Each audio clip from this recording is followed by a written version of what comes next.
할렐루야. 우리 비전교회 성도 여러분, 오늘부터 다시 수요 예배를 온라인으로 시작하게 되었습니다.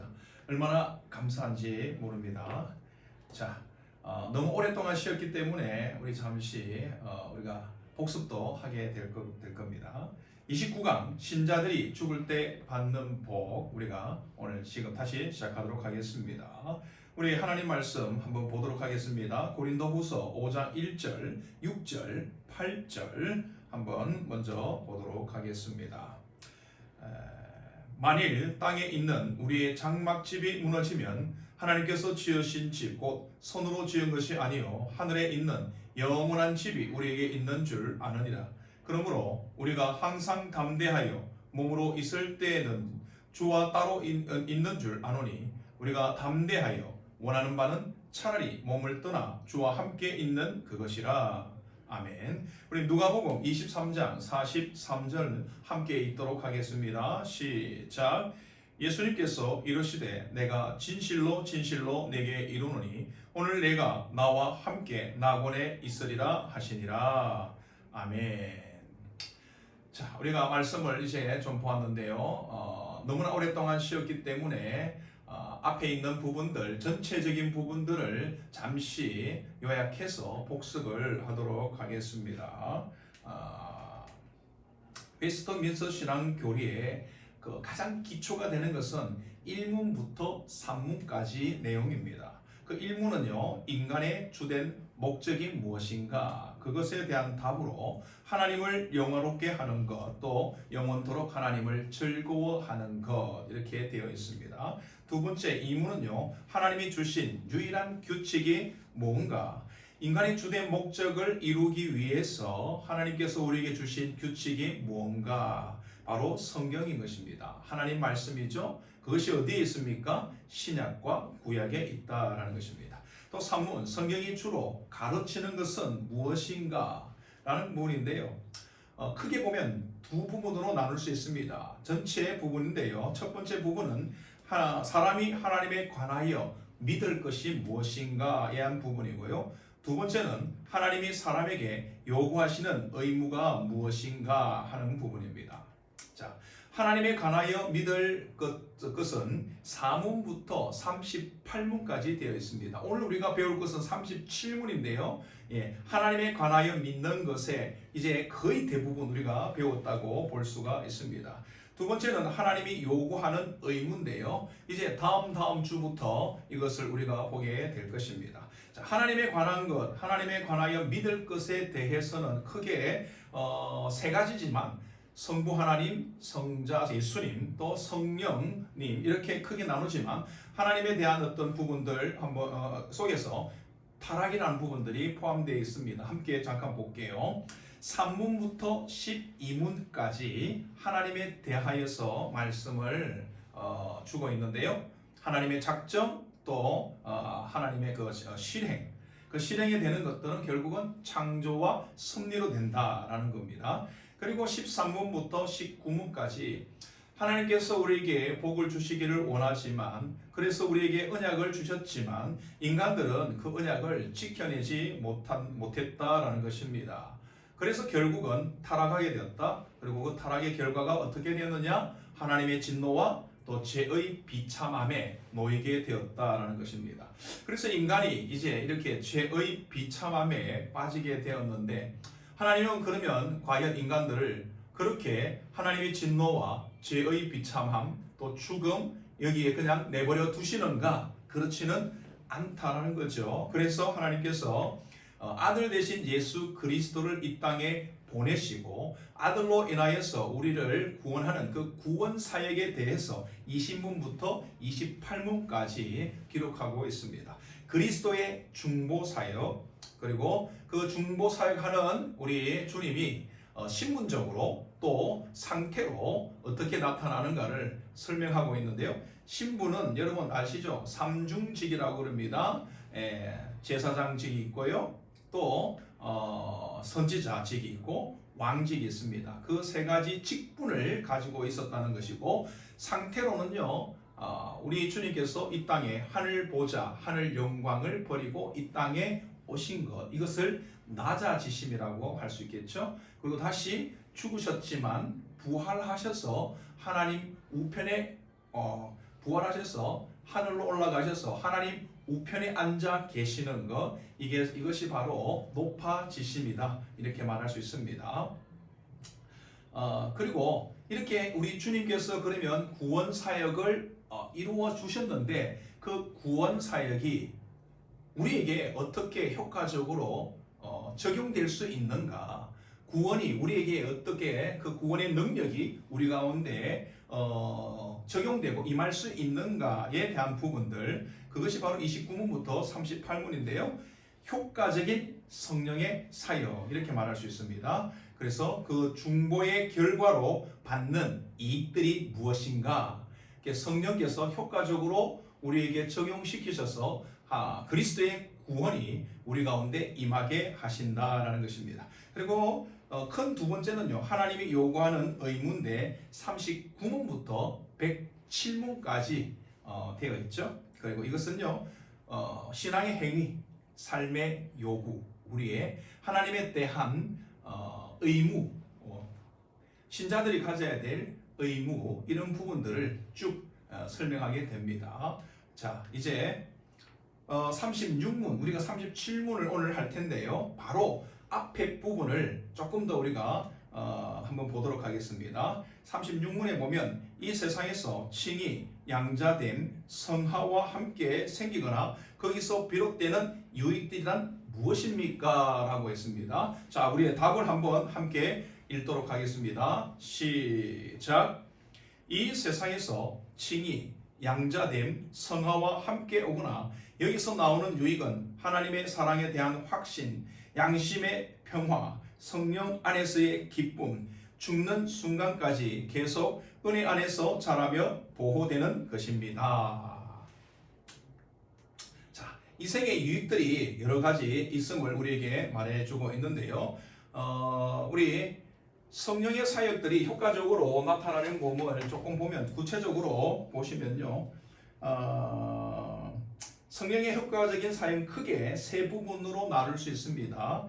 이 땅에서, 첫째는요, 효과적인 부르심을 받은 자들이 이 땅에서 누릴 수 있는 유익이고, 두 번째는 죽을 때 우리에게 주시는 유익, 그리스도로 받는 유익이 있고, 또 세 번째는요, 믿는 자가 부활할 때 그리스도에게 받는 유익이 이렇게 있습니다.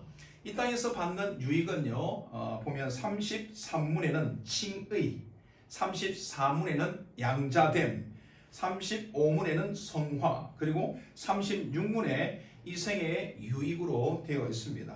또 37문은 바로 전 단계인 이생의 유익들에 대한 부분인데요. 이것들을 우리가 살펴보면, 첫 번째는 하나님의 사랑을 보장받음이다 라는 것입니다. 구원의 확신과 구원에 관련된 부분이겠죠. 신자가 예수님을 믿으면 우리 주님께서 우리의 모든 죄와 허물들을 대신 져 주십니다. 그래서 우리의 모든 죄의 문제가 해결되죠. 그 말은 하나님께서 우리의 죄를 사하여 주셨다라는 것입니다. 그래서 우리를 어떻게 한다? 의롭다고 칭해 주시죠. 의롭다고 칭해 주니까 그것을 칭의라고 합니다. 그래서 우리가 갖고 있는 죄로 말미암아 죽을 수밖에 없는 그런 의심들이 우리 가운데 있습니다. 그런 의심들보다 이제는 예수님으로 말미암아 우리가 구원을 받았다. 그 사랑을, 하나님의 사랑을 우리가 확실히 깨닫게 되는 거죠. 그게 더욱더 확신하게 되는 것, 이게 바로 이 생의 유익입니다. 칭의로 말미암아서 우리는 죄 용서함을 받고 의롭다고 여김을 받았기 때문에 구원의 확신에 거할 수 있다라는 거죠. 이 생의 유익 두 번째는요, 양심의 화평함을 얻게 된다라는 겁니다. 신자가 예수를 믿어도 계속해서 반복되는 죄를 범하게 되는 경우를 보게 되죠. 그 반복적인 죄를 범하면 나는 왜 이렇지? 나는 안 돼. 어쩔 수가 없구나. 이렇게 우리가 생각하는 경우가 있습니다. 그래서 우리 안에 양심의 가책을 느끼게 되죠. 하지만 그 양심의 가책을 지지 않도록 해주신다는 거죠. 그런 죄책감들, 끊임없이 반복되는 죄책감, 그런 죄책감보다 그 죄책감도 우리 주님께서 십자가로 대신 대속하셔서 다 해결해 주셨다. 더 큰 확신이 우리 가운데 거하게 되는 거죠. 세 번째는요, 성령 안에서 기뻐하는 것입니다. 그래서 성도들이 기뻐하는 근거가 뭔가, 이걸 우리가 확실히 해야 되는 거죠. 일반 사람들은 기쁨의 근거가 상황이나 조건들, 내가 원하는 좋은 상황, 좋은 조건들, 원하는 것들이 이루어졌을 때, 성취되었을 때, 만족되었을 때 기쁨을 누리는 것들이 일반적입니다. 그러나 신자들, 믿는 사람들의 기쁨의 근거는 물론 그것도 기쁘겠지만 그것보다도 다른 곳에 있다라는 것입니다. 바로 그리스도의 사랑에 있다라는 것입니다. 기쁨의 근거가 어디에 있다? 예수 그리스도에게 있다라는 것입니다. 그로부터 받는 사랑, 그로부터 구원의 기쁨과 감격을 누리는 것, 이게 더 기쁘다는 것입니다. 그래서 로마서 8장 35절 우리 한번 함께 읽도록 하겠습니다. 시작. 누가 우리를 그리스도의 사랑에서 끊으리요? 환난이나 공고나 박해나 기근이나 적신이나 위험이나 칼이라. 자, 네 번째 한번 보도록 하겠습니다. 은혜 안에서 자라나게 된다는 거죠. 은혜 안에서 자라나게 됩니다. 매일 우리는 삶의 문제를 만나게 됩니다. 그것을 성령께서 이겨나가도록 해주신다는 거죠. 영적인 성장을 갖게 된다는 것입니다. 처음 예수 믿었을 때 신앙이 그래 처음부터 좋은 사람이 어디 있겠어요, 그죠? 그러나 믿음 안에서 상황을 겪으면서 믿음이 자꾸 자라나게 되는 것입니다. 믿음의 과정이라고 할 수 있죠. 그래서 존 버년의 철로 역정이라는 책이 있습니다. 거기 보면 신앙의 그리스도인이 어떤 유혹과 미혹들 또 어려움을 공고를 만나는지 그때마다 또 도움을 받아서 하나씩 넘어가서 결국에는 천국으로 들어가게 되는 거죠. 자, 다섯 번째, 믿음을 끝까지 유지하는 인내를 가지게 된다는 것입니다. 칭의와 양자됨과 성화가 우리에게 주는 유익들에 대해서 지금 말을 하고 있습니다. 자, 믿음을 끝까지 유지하는 것을 견인이라 그렇게 말을 합니다. 견인. 그래서 우리가 예수를 믿고 신앙생활을 하는데 성령께서 우리와 함께 우리를 이끌어 주신다라는 것입니다. 어떤 상황 속에서도 그것들을 버티고 견디고 이기게 하신다라는 거죠. 이를 위해서 주님께서 함께 하신다. 일반적으로 많은 사람들이 견인 그러면 자동차를 이렇게 고장난 자동차 찍어서 이끌어가는 이렇게 이야기하기도 하는데 실제로 이 견인은 굳을 견자, 굳게 하는 또 인자 그런 뜻이죠. 그러니까 믿음을 더욱더 굳건하게 한다 이런 뜻을 가지고 있습니다. 그래서 성령을 받은 하나님이 택한 백성들은 성령께서 끝까지 우리의 믿음이 자랄 수 있도록 이끌어 주신다라는 것입니다. 그런 부분들을 우리가 좀 생각해 보면 될 것 같고요. 자, 이제 오늘 드디어 우리가 함께 배워야 될 37문을 보도록 하겠습니다. 제가 질문을 할 텐데 여러분들이 답을 해보시면 좋겠습니다. 신자가 죽을 때 그리스도에게 받는 유익들이란 무엇입니까? 자, 우리 한번 읽겠습니다. 시작. 신자가 죽을 때 영혼은 완전히 거룩하게 되어 즉시 영광 중에 들어가며 몸은 계속 그리스도와 연합되어 부활 때까지 무덤에서 쉬게 됩니다. 자, 우리가 먼저 죽음의 의미를 우리가 좀 살펴보아야 하는데요. 장례식장에 가보면 여러 가지 풍경들을 볼 수 있습니다. 저도 이렇게 목회를 하다 보니 장례식장에 자주 가는 편입니다. 장례식장에 가보면 어떤 집은 굉장히 많이 울고 엄청 곡을 하고 울어요. 또 반면에 다른 어떤 집은 생각보다 평안함을 보게 됩니다. 저도 이렇게 들어가 보면 참 마음이 좀 답답하고 마음이 힘든 어떤 그런 상황이 있고, 또 어떤 곳은 딱 발을 내딛자마자 너무 평안한 거예요.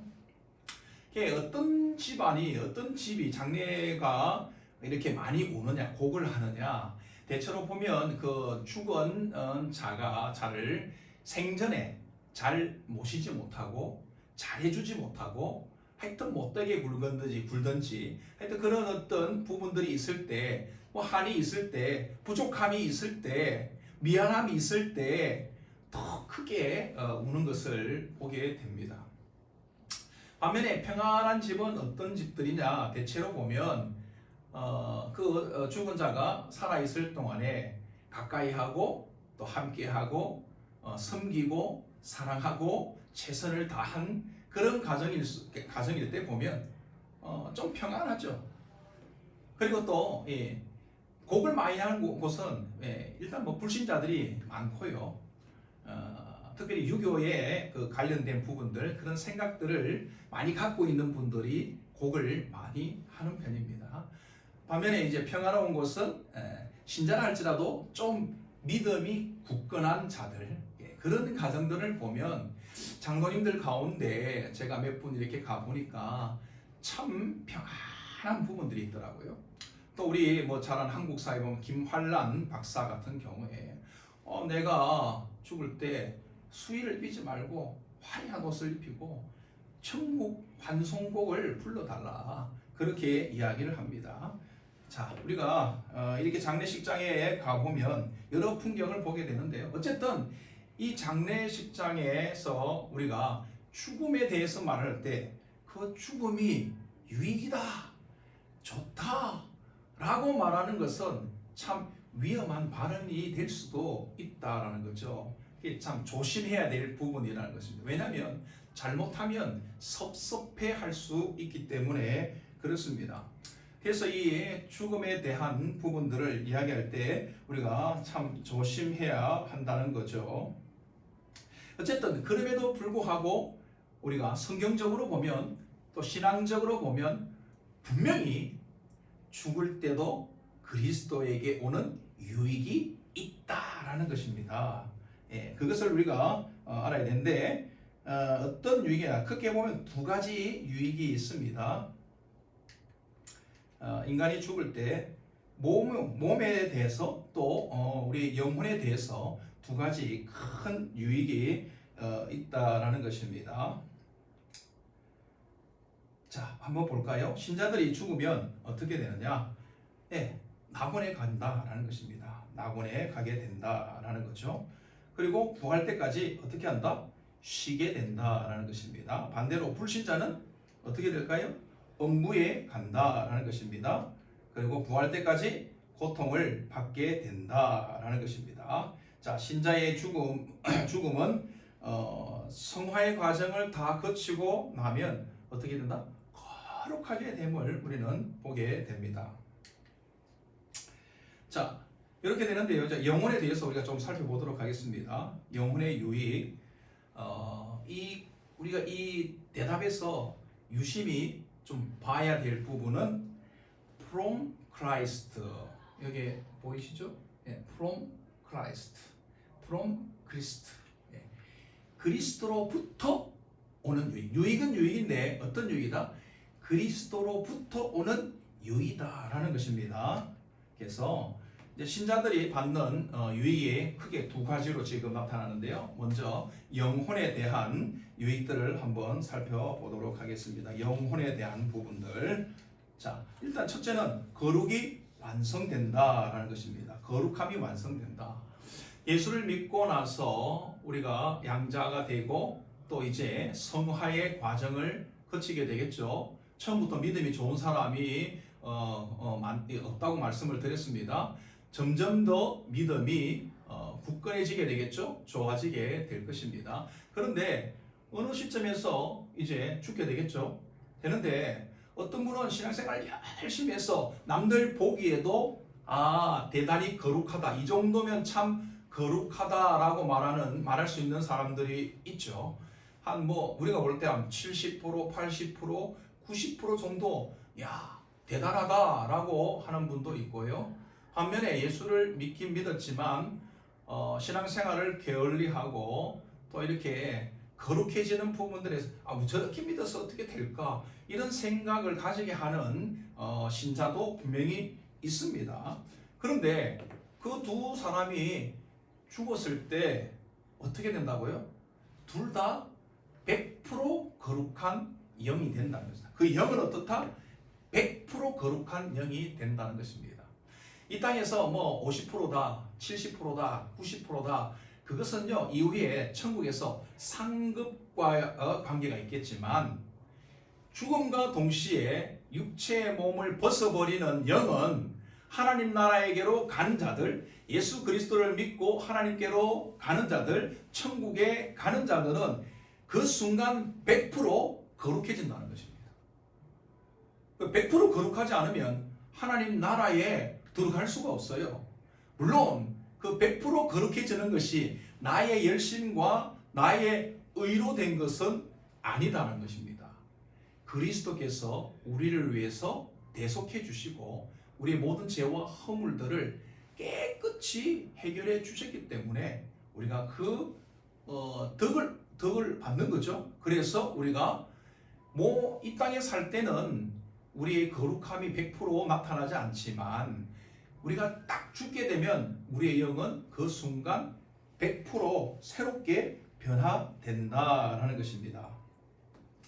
따라서 우리가 죽는 즉시, 오늘 여기서 보면 즉시 우리의 영은 하나님 곁으로 가게 된다, 그렇게 말을 하고 있습니다. 따라서 이 땅이 뭐 아쉬워서 이렇게 떠들고 다닌다, 그런 말입니다. 구천을 떠들고 다니고 귀신에 대해서 돌아다닌다, 이렇게 우리가 생각하는 자들이 있는데 그것은 결코 아니다라는 것입니다. 즉 하나님께로 즉시 간다라는 거죠. 반대로 불신자들은 어떻게 될까요? 마찬가지예요. 즉시 그들도 어떻게 됩니까? 음부로 가게 됩니다. 누가복음 24장 23절에 보면 예수님께서 이르시되 내가 진실로 진실로 너희에게 이르노니 오늘 내가 나와 함께 낙원에 있으리라 하시니라. 아멘. 그렇죠. 우리의 영은 즉시 거룩해져서 하나님께로, 즉 낙원, 다시 말하면 천국으로 가게 되죠. 주님이 다시 오시는 날, 그 날 전까지는 우리가 낙원에 가 있는 것입니다. 그리스도께서 오셔서 우리 육체가 다시 부활하여서 함께 하나가 되어서 이제는 마지막으로 천국으로 가게 되는 거죠. 이렇게 우리의 영혼에 유익이 있는데 거룩이 완성된다. 내 힘으로가 아니라 그리스도로부터 은혜를 덧입고 우리가 100% 거룩함에 이르게 되고 즉시 하나님의 영광에 참여하고 동참하게 된다라는 것입니다.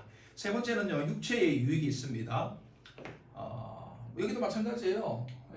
From Christ. 그리스도로부터 오는 그리스도의 구속으로부터 오는 유익이다라는 것입니다. 육체에 어떤 유익들이 있느냐? 첫 번째로 보면 그리스도와 연합되어 있다라는 것입니다. 예수 믿는 순간 우리는 그리스도와 연합이 된 거예요. 하나가 되는 것입니다. 그리고 두 번째는요, 부활 때까지 무덤에서 안식하게 된다. To rest, 쉼을 얻게 된다 라는 것입니다. 자, 성경에서는요 이렇게 일반적으로 우리가 사람들은 죽고 나면 어떻게 된다고 생각합니까? 죽음이 두려운 이유가 있잖아요. 죽으면 몸이 썩는다, 그리고 분해되어서 사라진다. 이게 일반적인 생각이고 상식이고 또 과학이죠. 그런데 이 신앙의 세계, 믿음의 세계는요 그런 상식과 과학을 뛰어넘는다는 것입니다. 성경은 그렇게 말합니다. 분명히 그리스도와 연합하게 된다. 그리고 어떻게 된다? 부활 때까지 무덤에서 안식한다라는 것입니다. 이것은요, 설명하고 이해하고 증명하는 것이 아니라 믿음의 문제라는 거죠. 믿어지면 이게 다 이해가 되어지고 설명이 되어지는 것입니다. 땅에 묻혀 썩을 거라고 우리가 생각하니까 어떻습니까? 마음이 힘든 거죠. 막 썩고 막 물도 썩은 물이 흐르고 구더기가 생기고 막 살이 떨어져 나가고 이런 거 생각하니까 너무 마음이 어두운 거예요. 그 어두운 관 안에 들어가가지고 내가 어떻게 그렇게 될까? 또 때로는 요즘은 어떻습니까? 장례를 하면은 요즘에는 이제 그냥 이렇게 묻지 않고 화장을 대부분 다 하게 되죠. 그러면 막 그 지옥불 같은 막 불이 내 육체를 다 태울 때 어우 막 이런 몸소리를 치는 경우가 있습니다. 그런데 사실 우리는요 죽어도 영은 천국에 몸은 그리스도와 함께 연합되고 안식한다라는 것입니다. 여러분 이게 중요한 거예요. 세상 사람들은 죽어서 썩어서 없어진다고 생각하지만 하나님을 믿는 예수님을 믿는 우리 신자들은요 그리스도와 연합되어서 무덤에서 부활 때까지 안식한다. To rest, 쉰다라는 것입니다. 언제까지 안식한다? 부활 때까지. 부활할 때 어떻게 되느냐? 다시 살아나고 영혼과 하나 되어서 영원히 천국으로 가게 되는 것입니다. 고린도전서 한번 볼까요? 15장 52절에 보면 나팔 소리가 나매 죽은 자들이 썩지 아니할 것으로 다시 살아나고 우리도 변화되리라 그랬습니다. 한번 생각해 보세요. 몸은 없고 영혼만 살아난다면 그걸 사람들이 뭐라고 말하냐? 귀신이라고 말하는 거예요. 반대로 영혼은 없고 몸만 살아나면 그걸 요즘에 보면 말하죠. 좀비라고 하는 것입니다. 그런데 성경은 분명히 말합니다. 죽은 자도 마지막 날에 예수님처럼 다시 부활해서 영혼과 육체가 하나 되어서 완전히 새로운 모습으로 변화된다라는 것입니다. 그걸 우리가 알아야겠죠. 자, 그러면 우리가 이제 이런 것들을 통해서 몇 가지 질문들을 하게 될 수 있습니다. 그 질문들을 가지고 우리가 좀 살펴보면서 답을 하면서 오늘 우리 37문에 대해서 우리가 죽을 때 그리스도로부터 받는 유익이 무엇인지 우리가 좀 살펴보도록 하겠습니다. 이런 도마의 질문이라고 제가 붙여봤는데요. 사람들이 이런 질문을 하는 경우가 있죠. 부활 때까지 육신을 그러면 잘 보존해야 됩니까? 부활하여서 영과 하나 되어 가지고 천국으로 간다고 했으니 그러면 그때까지 우리의 육신을 잘 보존하고 있어야 됩니까? 육신이 중요하다고 하니까 오히려 이것을 너무 극단적으로 이해하고, 즉 극단적으로 이해한다는 것은 결국은 오해한다는 것입니다. 그래서 이상한 미신으로 발전하는 경우가 있습니다. 예를 들면 중세에 보면 시체를 훼손하는 것은요 그리스도와 연합이 되는 것을 깨뜨리는 것이다, 이렇게 생각을 했습니다. 그래서 많은 사람들이, 그리스도인들이 매장을 해야 된다, 그렇게 생각을 했습니다. 부활할 때에 우리 몸은요, 그런데 부활할 때 우리 몸은 어떻습니까?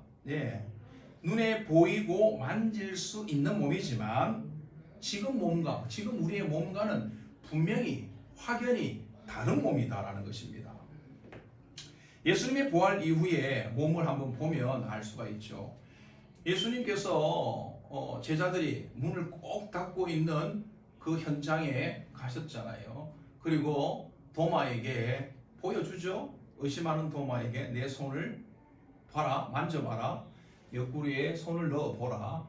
그런 말은 무슨 말입니까? 눈에 예수님이 보였다는 겁니다. 볼 수 있고 만질 수 있는 몸입니다. 그런데 그 순간에 문을 다 닫고 있었는데 우리 주님이 쑥 들어오셨어요. 그러니 일반적인 이 몸은 아니라는 것입니다. 보고 만질 수는 있지만 우리는 못 가잖아요. 못 들어가잖아요. 예. 또 엠마오로 가는 제자들에게도 그 시간에 또 만나는 것을 보게 되거든요. 시간과 공간을 초월한 육체라는 것을 우리가 볼 수가 있습니다. 그러니 변화된 몸이다라는 것입니다. 한번 생각해 보세요. 흙으로 사람을 만드시고 그 코에 생기를 불어넣어서 사람을 만드신 창조하신 하나님께서 뭐 굳이 우리가 죽어 썩어 문드러진 그 육체를 물론 우리가 알아봐야 되니까 그렇겠지만 그거를 다시 살린다 그렇게 여러분 생각하는 것은 조금 문제가 있는 것입니다. 따라서 우리의 육체는 어떤 육체냐? 영에 꼭 맞는 육체. 우리의 영에 꼭 맞는 육체로 부활하게 한다라는 거죠. 하나님의 능력을 믿으셔야 됩니다. 에스겔에 우리가 에스겔서에 보면은 에스겔에도 마른 뼈들이 일어나고 살이 붙고 생명이 들어가 그들이 군대가 되는 것을 우리는 보지 않았습니까? 그런데 중세에는요, 시신이 없으면 아까 말씀드렸죠. 그리스도와의 연합이 깨어진다고 생각하여서 이 벌을 줘야겠다. 그럴 때 화형을 시키는 거죠. 그래서 죽일 때 아주 고통을 내가 다해야겠다. 이 나쁜 놈 고통을 아주 극대화 시켜야겠다. 그렇게 생각을 하기도 하지만 그것보다 더 중요한 사실은요. 중세니까 거의 기독교 철학, 기독교 세계잖아요. 그리스도와 연합되지 않도록 아예 몸을 훼손해서 다시 부활하지 못하도록 만들겠다는 의도가 그 속에 담겨 있는 화형을 시킨다든지 죽은 사람을 다시 끄집어내서 목을 친다든지 뭐 그런 것들이죠. 시신이 없으면 그리스도와 연합이 깨진다 이렇게 생각한 것입니다. 그런데 그것보다 그렇지만 뭐 실질적으로 그런다고 해서 다시 살아나지 않느냐? 아니요, 그렇지 않습니다. 다시 부활하는 우리 육체는 그렇게 한다고 해서 다시 뭐 없어지고 그런 게 아니고 다시 우리 영에 꼭 맞는 육체로 새롭게 변화된 모습으로 부활한다는 것입니다. 그러니 화장을 해서 뭐 오늘날 화장이 참 많은데 화장을 해서 우리의 몸이 완전히 없어졌다, 사라졌다 그런다고 해서 우리의 육체가 다시 부활하지 않는다 그렇게 말할 수 없다는 것입니다. 오히려 하나님의 능력은요, 뭐 어디 있든지 다시 후 하고 바람 불면 다시 그 영에 꼭 맞는 그리고 우리가 알아볼 수도 있는 볼 수도 있고 만질 수도 있는 그런 몸으로 마른 뼈들에게 생기가 불어넣어지니까 살이 붙고 뼈가 일어서고 살이 붙고 그리고 생명을 가지고 군대가 되었듯이 그렇게 하나님께서 우리를 새롭게 하실 수 있다라는 것입니다. 그러니 여러분 내가 뭐 화장을 다 해도 내가 죽어서 화장이 돼도 주님이 오실 때 부활할 때 우리 몸이 다시 우리가 새롭게 변화되어 부활한다는 거 이걸 기억하시면 염려할 필요가 없다라는 것입니다. 자, 이어서 우리가 이런 뭐 두 번째 질문은 장애인은 그러면 부활할 때 어떤 모습인가? 장애인의 모습인가요? 우리 교회가 이제 장애인과 함께하는 교회를 표방하고 있으니까 이런 질문들을 우리는 한번 해볼 수 있습니다. 그리고 우리의 부모님들이 우리 아이들이 예수를 믿을 수 있는가? 세례를 받을 수 있는가? 천국에 갈 수는 있는가?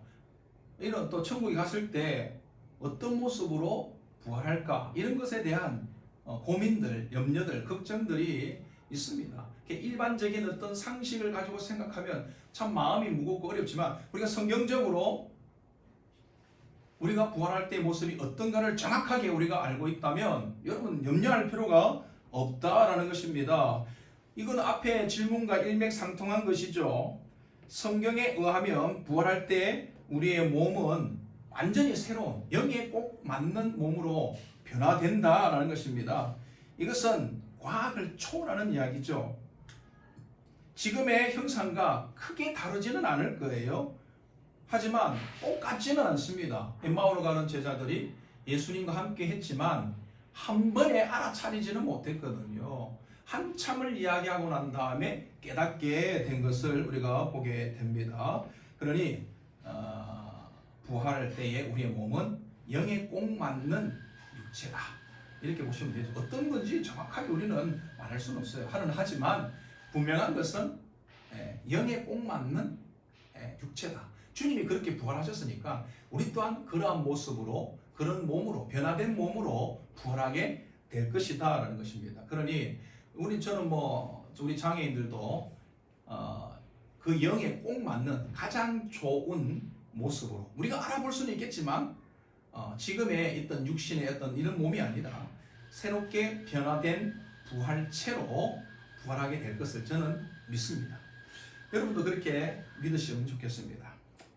그리고 세 번째 우리 질문, 한번 이런 질문을 할 수가 있습니다. 천국과 지옥 사이에 연옥이란 게 있나요? 이것은 우리가 잘 알다시피 우리 개신교의 교리는 아니고 가톨릭의 교리죠.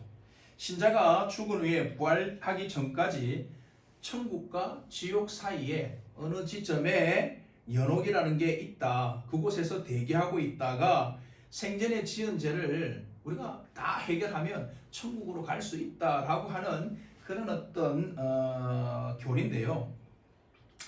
이건 부활할 예수님께서 다시 재림하실 때까지 우리가 가 있는 곳이 성경에서 분명히 낙원이라 그랬거든요. 예수님께서 양편의 강도 만난 자에게 그 중에 한 편이 주님 당신의 때에 나라가 임할 때에 나를 기억하소서 그랬더니 네가 나와 함께 낙원에 있으리라 그렇게 말을 하지 않습니까? 그렇죠. 주님이 지금 우리가 죽으면 낙원에 갑니다. 그리고 지금 죽으면 안 믿는 자들은 어디로 간다고요? 음부로 가게 되죠. 그런데 예수님께서 부활하실 때에 우리의 몸이 영에 꼭 맞는 몸으로 살아나고 그리고 영이 영과 하나 되어서 이제는 영원한 천국으로 가게 된다는 것입니다. 반대로 불신자들은 영이 육체에 맞는 몸을 다시 살아나서 영원한 지옥으로 가게 된다라는 거죠. 어쨌든 그런 대기하는 아직 시간이 있다고 생각해서 그런 사상, 그런 교리가 만들어집니다. 또 특별히 이것은요, 칭의 이후에 성도들이 아직 여전히 남아있는 죄에 대해서 이 죄 문제를 해결해야지 천국에 갈 수 있다는 잘못된 생각이죠. 오해라는 것, 오해된 생각에서 교리가 나온 겁니다. 예를 들어서 내가 지은 죄가 아직도 이렇게 많은데 어떻게 내가 이 상태로 천국에 갈 수 있을까? 이렇게 생각하는 것입니다. 이전에 제가 세례 교육을 이렇게 할 때 많은 성도들에게 제가 물어요. 우리 주 예수 그리스도가 우리의 모든 죄와 허물을 대신 지기 위해서 이 땅에 오셔서 십자가에 죽으시고 3일 만에 부활하신 것을 믿습니까? 라고 물으면 대부분 거의 100%죠. 대부분 믿습니다 라고 대답을 합니다.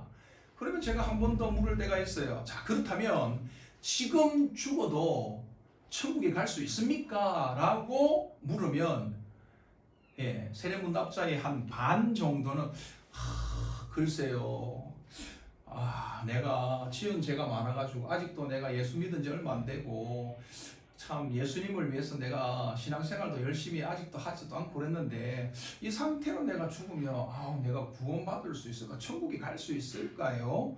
이렇게 반문을 하는 경우가 많습니다. 이 말은 무슨 말입니까? 아직도 우리의 생각 속에는 구원이라는 것을 우리가 많이 노력을 하고 그 구원받을 만한 조건을 내가 충족시켜야 내가 구원받을 수 있겠다라는 이런 착각이 있는 거죠. 그래서 아직도 내가 천국에 들어가기에는 부족하다라는 이런 인식, 이런 생각 때문에 이와 같은 잘못된 교리가 나오게 된 것입니다. 이렇게 잘못된 연옥이라는 교리는 어떻게 됩니까? 발전하면 그것이 발전하면 가톨릭의 면죄부를 팔아먹는 근거가 되었다라는 것입니다. 왜요? 이렇게 말하잖아요. 아직도 이 순간에 연옥에서 천국에 가지 못하고 그곳에 머물러 있는 이 가족들, 그곳에서 고생하는 내 아버지, 내 어머니, 또 우리의 형제, 언니, 동생, 이들을 위해서 우리가 지금 이 땅에서 그들을 위해서 잘 살고 또 그들을 위해서 많이 헌금하면 그 헌금이 땡그렁하는 떨어지는 소리가 많으면 많을수록 그 사람들이 점점 더 천국에 가까워진다. 그렇게 해서 만들어진 게 면죄부다는 것입니다. 잘못된 교류죠. 웨스트민스터 소요리 문답 37문에 뭐라고 말합니까?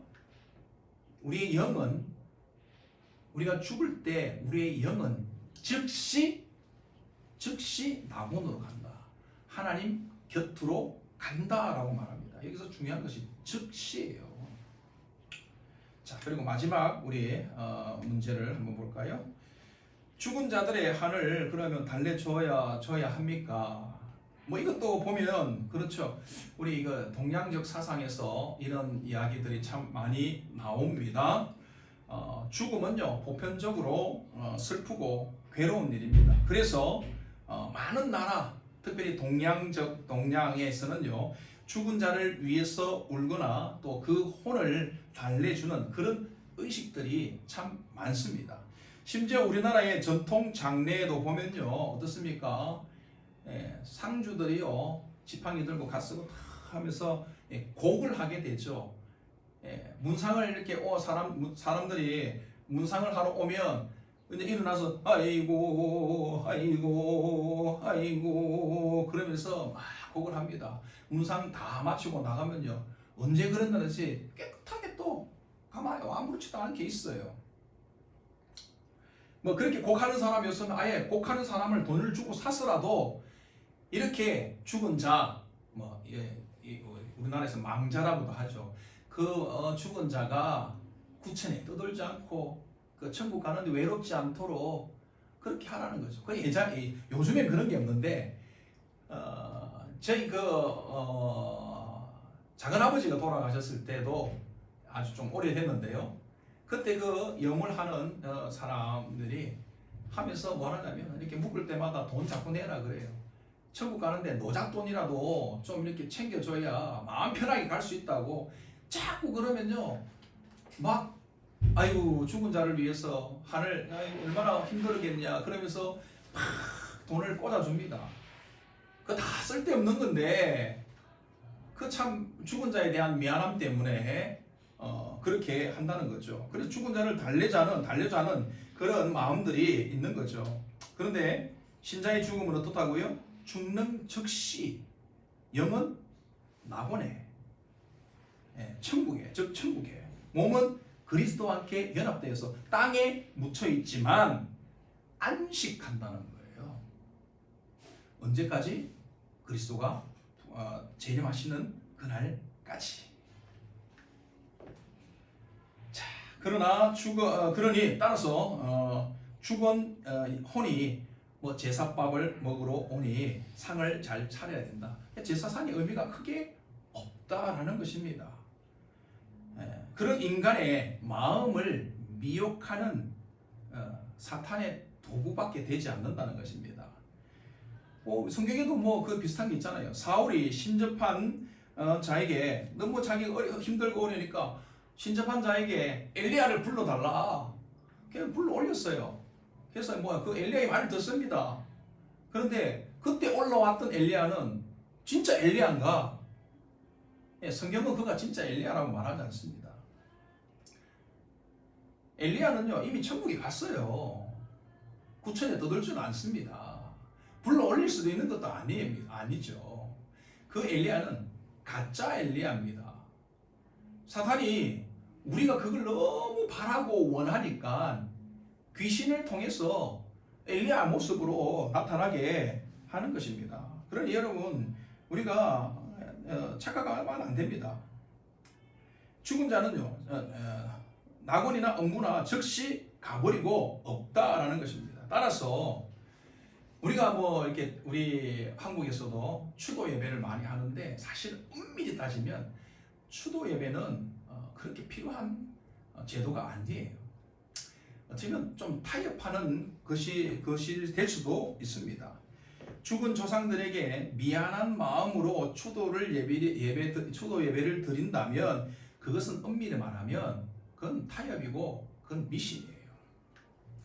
진정한 추도 예배를 그럼 어떻게 하면 좀 좋은가? 추도 예배는요, 고인의 신앙을 돌아보고 이 땅에서 그 신앙과 정신을 본받아서 우리가 우리 가족이 이렇게 잘 살겠습니다, 이런 다짐과 결심으로 삼는다면 그 정도는 용납하고 허용할 수 있다, 이렇게 말할 수 있습니다. 따라서 이 땅에서 죽은 자를 위해서 기도할 필요도 없다라는 것입니다. 우리가 장례에 가서도 우리가 기도를 하잖아요. 잠시 기도를 할 때 죽은 자를 위해서 기도할 필요는 없어요. 죽은 자는 이미 죽는 즉시 천국이나 지옥, 즉 낙원이나 엄무로 가게 되어 있다는 것입니다. 그러니 이미 끝났으니 그것에 대해서 기도할 것은 없어요. 그럼 누구를 위해서 기도해야 됩니까? 이 땅에 남아있는 유족들, 살아있는 자들, 그들을 위해서 기도해야 한다는 것입니다. 모든 것은요, 산자를 위해서 기도해야 한다는 것입니다. 사무엘하 12장에 보면요, 다윗의 이야기가 나오죠. 바세바 사이에서 다윗과 바세바 사이에서 아이가 태어나게 됐는데 그 아이가 하나님께서 다윗의 잘못을 아니까 쳤잖아요. 그래서 아이가 이제 막 죽을 지경이 되었습니다. 그랬더니 다윗이 어떻게 합니까? 일주일 동안 식음을 전폐하고 하나님 앞에 나아가서 하나님, 이 아이를 살려달라고 막 그렇게 기도하죠. 그런데 아이가 죽습니다. 신하들은 이제 말도 못해요. 아이가 죽었는데 그냥 눈치를 보니까 아이가 죽은 것 같아. 아이가 죽었느냐, 어떻게 됐느냐, 막 벌벌벌 신하들은 막 말도 못하다가 어쩔 수 없이 아이가 그만 죽게 되었습니다. 그러니까 다윗이 갑자기 어떻게 행동하죠? 우리가 볼 때는 상식적이지 않아요. 자기 아이가 지금 죽었어요. 그러면 슬피 울어야 되는데 이게 우리의 상식적인 모습이잖아요. 그런데 다윗이 울지 않는다니까요. 오히려 음식을 가져와라, 머리를 정돈하고 옷을 갖춰 입고 음식을 먹어요. 그러니 그 주변의 신하들 다 이해할 수 없는 것입니다. 그때 다윗이 그런 말을 하잖아요. 내가 아이가 죽기 전에 금식하고 하나님께 울면서 기도했던 것은 인격적인 하나님이 나의 이 모습을 통해서 자비와 긍휼을 혹 베풀어 주실까 하여서 그렇게 했다는 겁니다. 그런데 하나님이 아이를 데려갔다. 이미 끝났다는 것입니다. 끝났는데 거기서 더 이상 무엇을 하는 것은 아무런 의미가 없다라는 것입니다. 그러니 사실 우리가 장례에 대해서 정말 정확한 의미는, 장례가 죽음이라는 것이 이렇게 막 너무 슬프고 고통스러운 것이 아니라 우리는 그리스도로 말미암아 죽음도 유익한 것이 되었다는 것입니다. 죽음이 죽음으로 끝나는 것이 아니라 그리스도가 다시 오시는 날 우리가 부활하여서 하나님과 함께 영원히 천국에 들어가게 된다라는 것입니다. 그러니 우리는요, 죽은 자를 위해서 기도할 것이 아니라 여기 살아있는, 남아있는 산자를 위해서 기도해야 하는 것입니다. 하나님은 산자의 하나님이시지 죽은 자의 하나님이 아니시다라는 것입니다. 오늘 우리가 37문에 대해서 함께 공부했습니다. 이렇게 영상으로 하니까 설교인지 공부인지, 또 게다가 제가 이렇게 이 PPT를 잘 활용할 수 없기에 이렇게 설교에 가까운 성경 공부를 하였습니다. 정리만 잠깐 하고 우리가 마치면 좋겠습니다. 그렇습니다.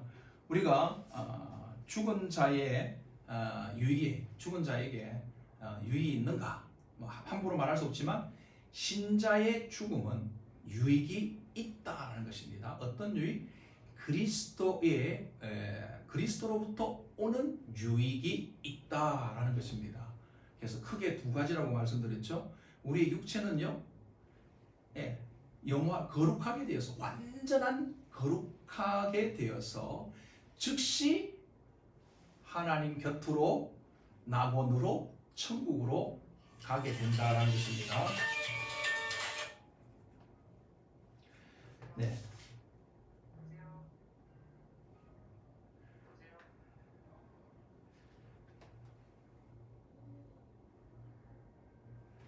자, 그렇습니다. 그리고 우리의 몸은 그리스도와 연합되어서